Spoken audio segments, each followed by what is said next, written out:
Mr. Howard Schultz is the former longtime Chief Executive Officer of Starbucks and a member of the Starbucks Board of Directors. Mr. Schultz, you may proceed with your testimony.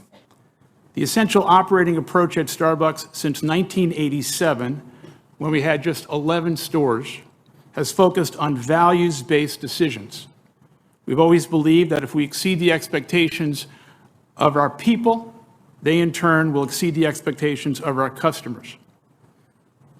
We call our employees partners. This is a very important point to share with the committee, because since 1991, we established shared ownership for every single person at Starbucks, full and part-time. Unprecedented. More than 30 years ago, before the company's IPO, Starbucks created 2 unprecedented benefits for our partners.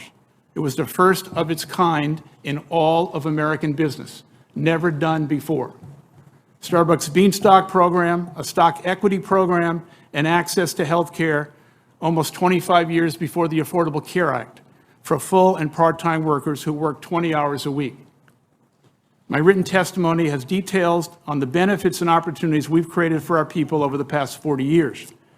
This represents decades of work striving to build a different kind of company that lifts our customers and gives our partners a chance at a better life. According to Aon, one of the most respected benefits and HR consultancies in the country, this is their voice, not ours. There's literally no company in our competitive set of retail that offers higher value benefits than Starbucks in the United States. And Senators, we did this by building a direct relationship with our partners, built on trust and shared success based on a 40-year track record of benefits and actions to create opportunity. Today, baristas in our stores earn on average $17.50. Respectfully, that's more than the minimum wage of every senator that's represented a state on this committee, including, respectfully, Chairman Sanders, where the minimum wage in Vermont is $13.18. We're at $17.50. With benefits and other income included, such as 100% paid college tuition, the first of its kind in American business, comprehensive health insurance, and Beanstalk equity, the average value approaches $27 an hour.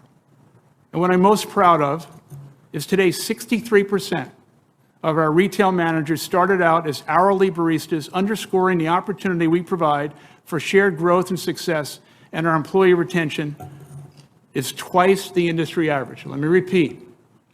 Employee retention at Starbucks is twice the industry average.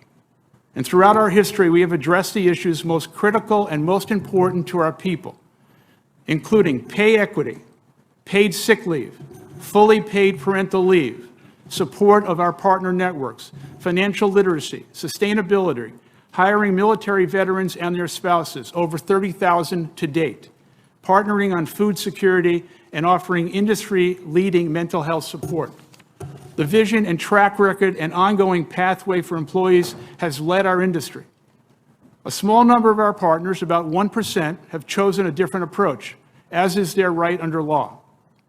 And while we care deeply about each and every one of our partners, we are limited by law in what we can unilaterally do in union environments. We are 100% committed to fulfilling our obligations as an employer under the National Labor Relations Act, and are committed to good faith negotiations on first contracts for each unionized store. A year ago, I came back to Starbucks as interim CEO and concluded that assignment last week. While not a one-year fix, we are back on the right path and have demonstrated that by $1.4 billion of employee-facing investments that we made this year. Every day, we wake up thinking about how we can put our people first, put them in a position to win, and do everything we can to demonstrate the conscience, the heart, and the values of Starbucks Coffee Company. With that, I welcome your questions. Mr. Schultz. What do you say to the workers who want to join together with their peers to unionize their workplaces, despite however great Starbucks has been for them? Yeah. I've said before, and I want to repeat it, I think unions have served an important role in American business for many years. And if you look at the 50s and the 60s, unions generally were working on behalf of people in a company where those people have not been treated fairly, where there's been, in some cases, nefarious acts by the employer taking advantage of the employee. I can only say in my own company, based on the track record that we've had, we do not believe, and it's our preference, that we are that kind of company. We treat our people fairly. We do nothing that is nefarious. We put our people first. We make decisions based on our people, and we have the track record to prove it. Starbucks is probably one of the best, if not the best, first job in America. As I said in my opening statement, 65% of baristas are now managers.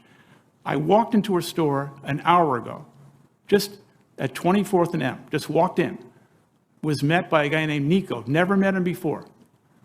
22 years with Starbucks, and he tells me his story. He came from Senegal. He's an American citizen, started as a barista, became a manager, district manager. And the thing that he wanted me to know, this is an hour ago, is I bought a house and I have a car and I raised 2 kids because of beanstalk at Starbucks. Now you put that overall, in the last 15, 20 years, over $2 billion of equity because of beanstalk.